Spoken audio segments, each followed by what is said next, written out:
Welcome to the Public Speakers Training Hour. I am your host today, Tanya Huffman, and I'm so excited because you don't get to listen to me today. You're going to listen to two amazing women that every time I talk to them and hear them present, I'm just blown away. So without further ado, it's my honor and pleasure to introduce to you the amazing Tina Greenbaum and our bonus speaker today, Miss Elizabeth Bachman. Tina, Elizabeth, why don't you take it from here? All right. Thank you, Tanya. So we entitled this talk today, Cracking the Code of Both the Inner and the Outer Game of Speaking. Now, I am, given that many of you, or probably all of you are speakers here, you have put some time and some energy and some effort into learning your skills. I am sure of that. I certainly know that I have.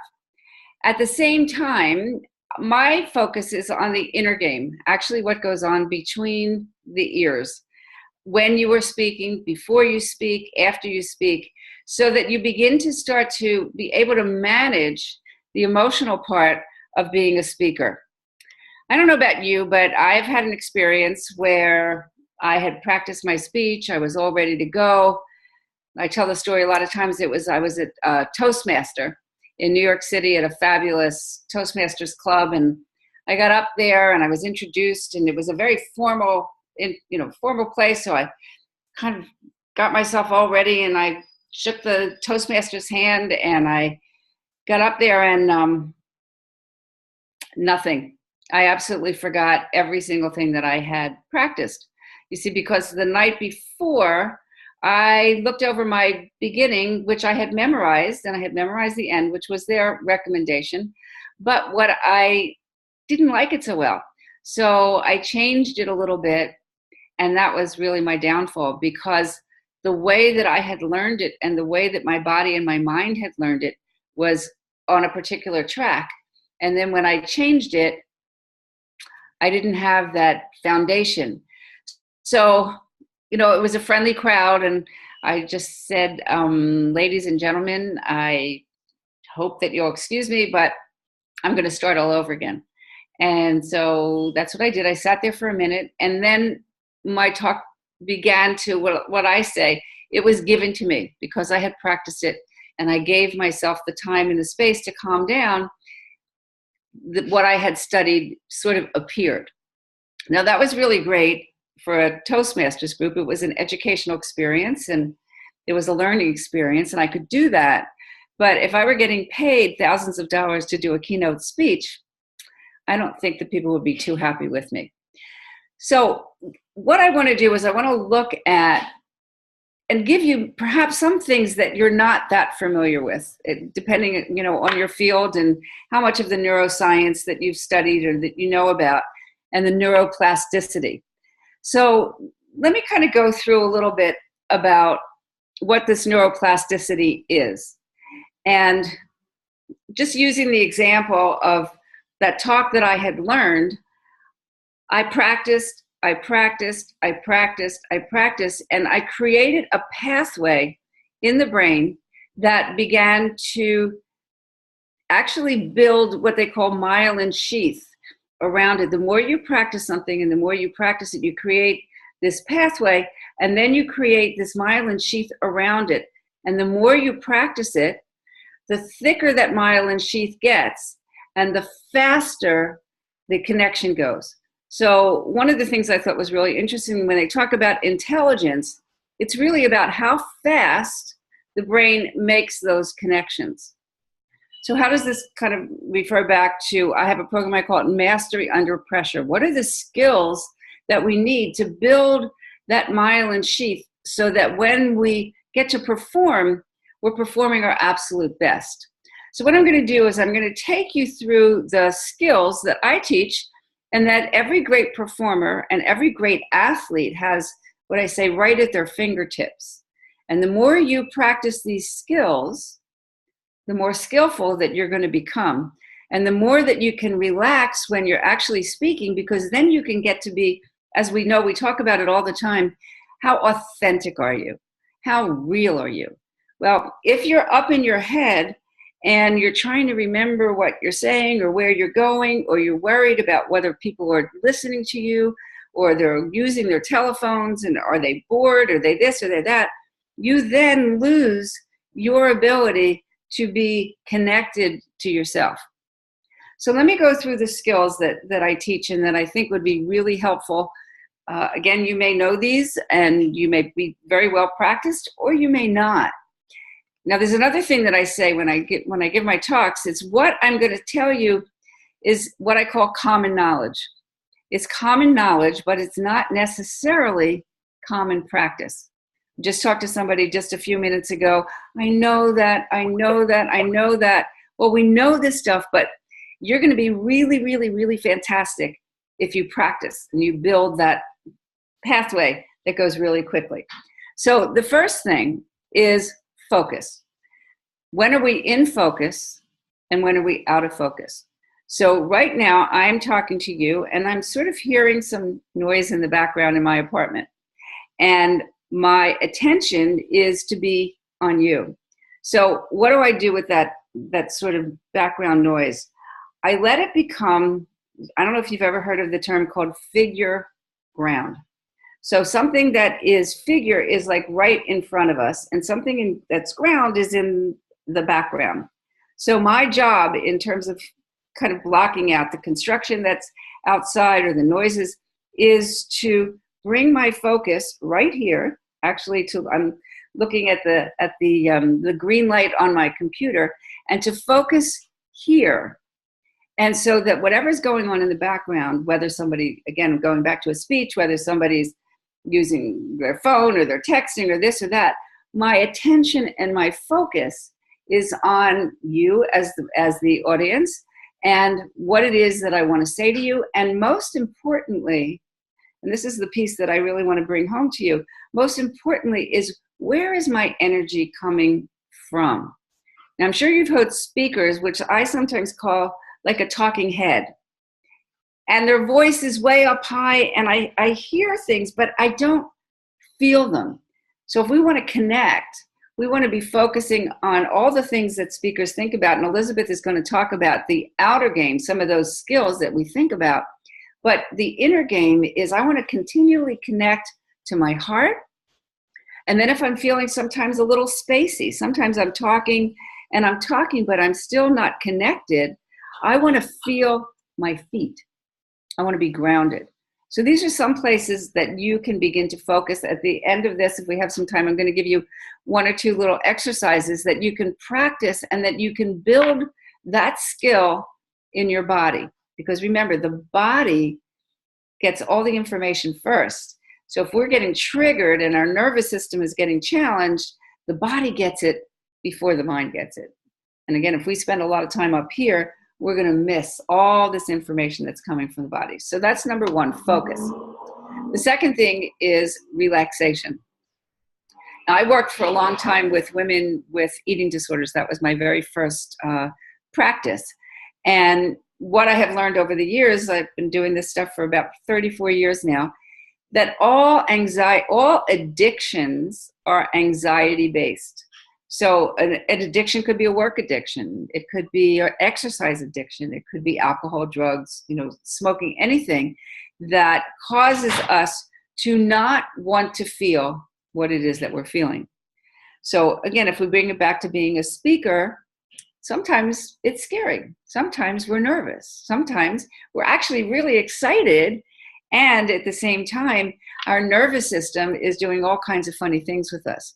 So if you practice what I call the relaxation response, which was coined by a doctor named Herbert Benson in Boston, I think in the 60s it was, and being able to get yourself relaxed so that if you're nervous when you begin something or when in the middle and you lose your concentration, if you practice this breath, it's a yogic breath, it's a 3-part breath, and you practice it over and over and over and over and over again.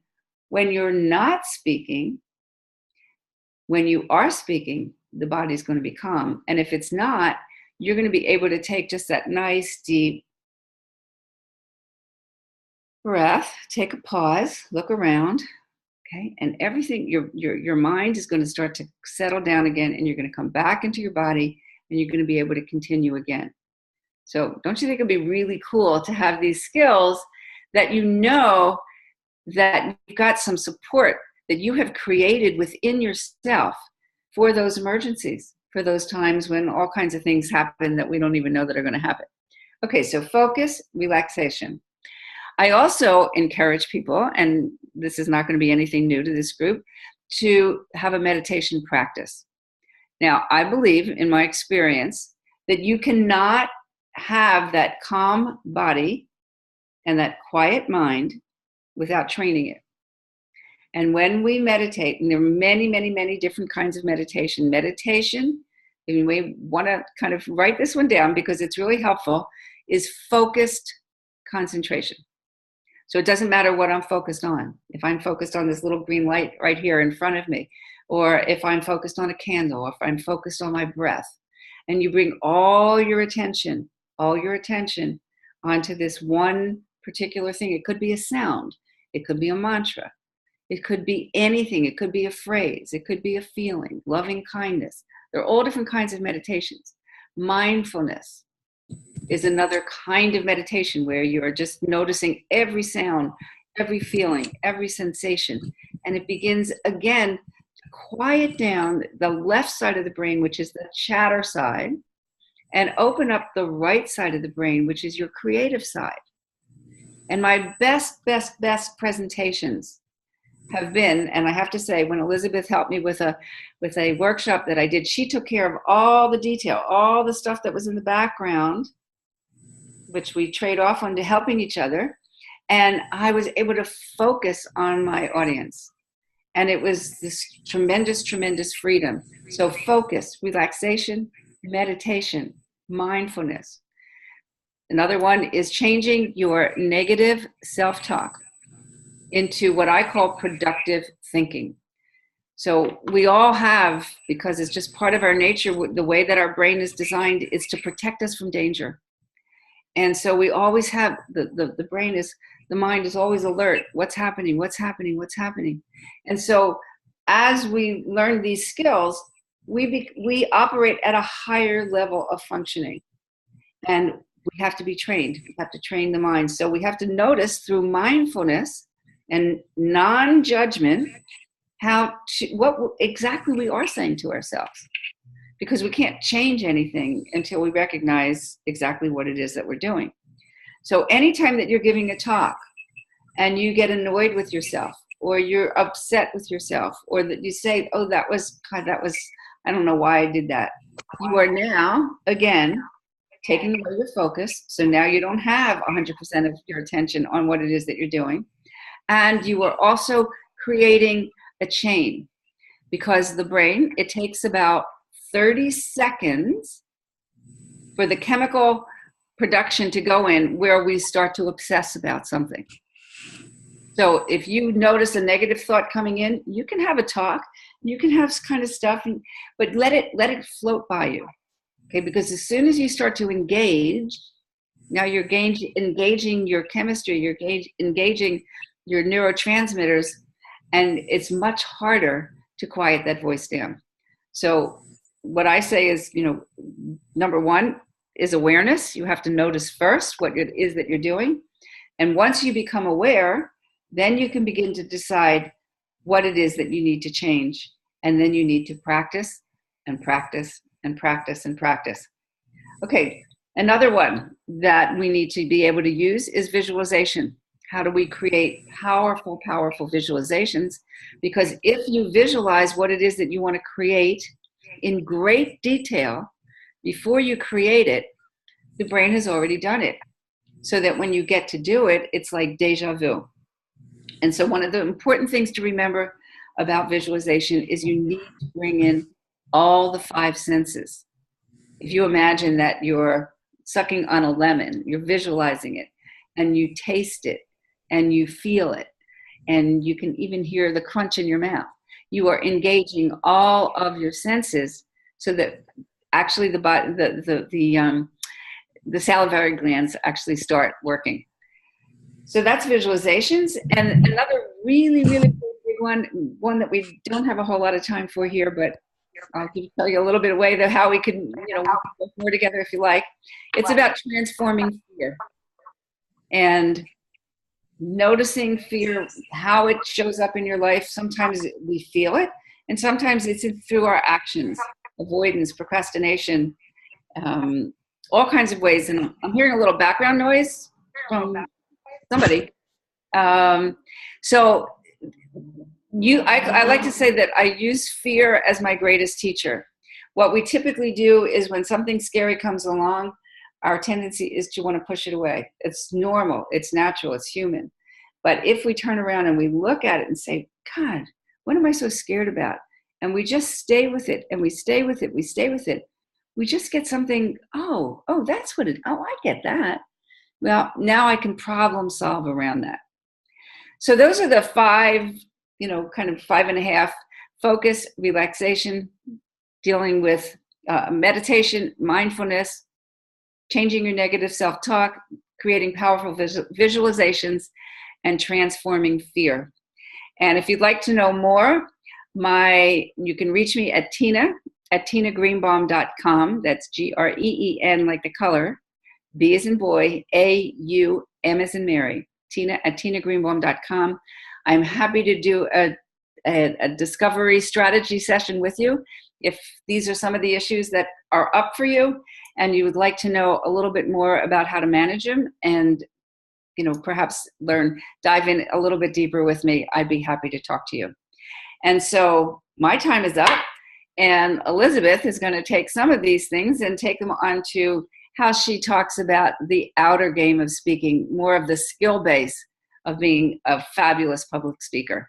So go for it, Elizabeth. Well, thank you, Tina. And I'm hoping that you can stay. I'm trying to turn myself off. I can't do that. Okay. Yes. Tanya, is there a way that you could cut off the Elizabeth at elizabethbachman.com? Because I seem to be I tried to join on my camera, on my phone rather. You're good to go now. That's me. I'm having some challenges, so I'm hoping that you'll stay on here just in case my internet cuts out again.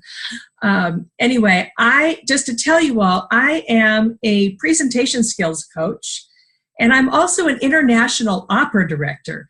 And Tina and I do quite a few things where we support each other because she talks about the inner game and how not to get sidelined. And I talk about what do you do in the outer game? How do you actually construct what you're doing? How do you actually construct your speech? And how do you deliver it? So the 3 things that I mostly talk about are how you need to have a strategy, how you're going to get booked, because the best speech in the world does you no good unless you have someplace to give it. And we talk about also what you're going to say, your strategy. So it's your strategy, your script, and your delivery, which as an opera director, that's what I've spent the last 30 years teaching people how to do. There are lots of speakers out there, and a lot of us talk about a lot of the same things. The key is what makes you different, what makes it authentically yours, as Tina was saying. We also talk about authenticity. And indeed, you've got to get out of your head. My favorite technique for that is to make it about them, to remind yourself that you are here to serve. And if you're inviting someone to work with you after you've spoken to them, it's because you have a solution to their problem. So my main program is called Mastering a Signature Speech That Sells, because I see so many speakers out there who are out there speaking and they're just giving their heart out on stage, and yet they're not getting the results they need. They're not getting the clients, frankly, or the sales. And so what I do is help you master a signature speech that's actually going to get people to open their wallets or do what you want them to do. fund your nonprofit, or if you're speaking in a group, to get your team to do what you want them to do. So I'm all about speaking to get results, and that's why you want to master a signature speech that sells. The problem is, I see over and over and over again that there are three big mistakes that I see presenters make, and that has to do with strategy, script, and delivery. And the third biggest mistake I see is not being relevant. That connects to strategy. Now, you may think you're relevant, but if the audience doesn't think you're relevant, if they don't think, it's the old what's in it for me thing. If they don't think that what you're talking about relates to their problem, then they're not going to do what you want. They're not going to pay you. They're not going to sign up with you. They're not going to enroll in a program that you're selling. So what you want to do is be very careful about where you speak, who you speak to, and what are they really looking for? What do they think they need? And I tell you, I have speakers all the time who say, yes, but everybody needs what I have to say. But if they don't know they need that, you have to give them what they want. And then once they're working with you, once they bought your program, then you can give them what they actually need. But they might not know what they need until they've worked with you. So the answer is to have a strategy. And I always start with what's going to get you paid first, frankly.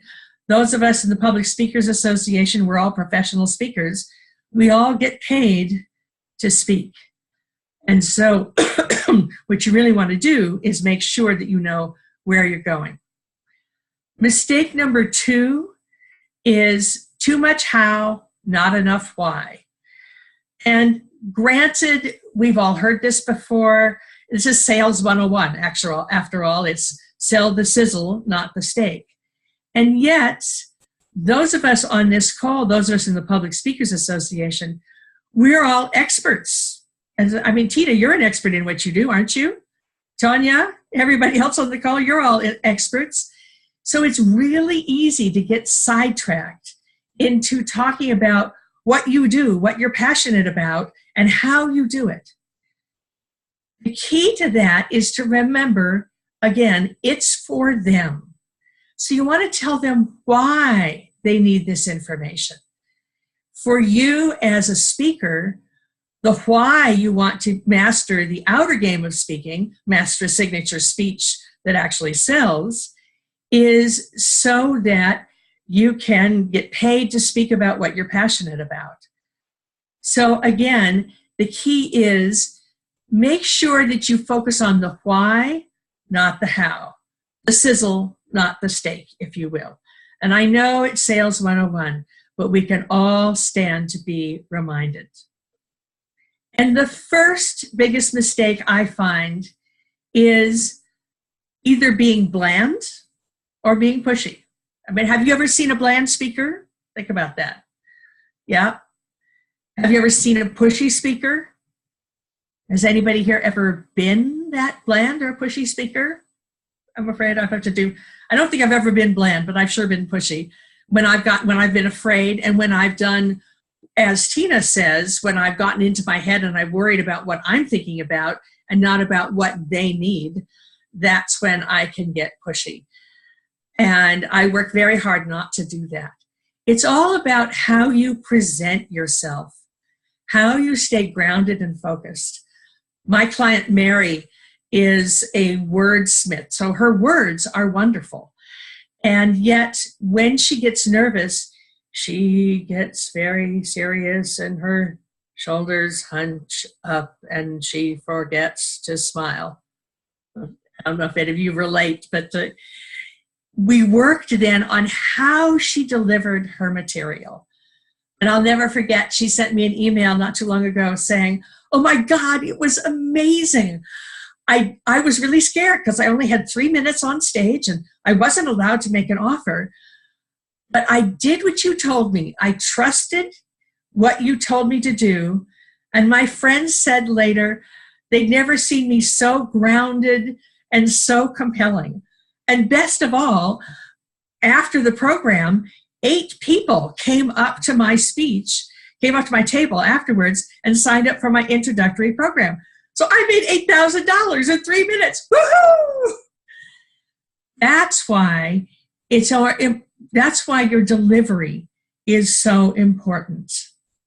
So the 3 tips I have for you are: make sure you're relevant. That's a strategy. And again, it might not be you. It's just that you're not speaking to the right group that's really ready for what you're offering. Don't do too much how, not enough why. Make sure you're selling the sizzle, not the steak. And be compelling. Because remember, sales is like sex. Nothing happens till somebody gets excited. So you want to get people excited, motivated, powerful, and that is the outer game of speaking. So, Tina, I'm just so delighted to be working with you. Tina and I do this program, the inner and outer game of speaking, all over. And so if anybody's interested in hearing the 2 parts of it and our 3-hour workshop where you can really work on the outer game of speaking, then you can reach me at elizabethbachman.com. That's elizabethbachman.com, ELIZABETH, and Bachman, BACHMAN.com. Or you can reach us at the Public Speakers Association, and Tonya will have all that. So, Tonya, thank you so much. It's been such a delight to be on this. Yay! So fabulous. Thank you, Elizabeth and Tina, for giving us so much valuable information. I hope everyone is going to watch this recording over and over again. And if you're watching it, rewind. But we don't have to rewind anymore. Just push button.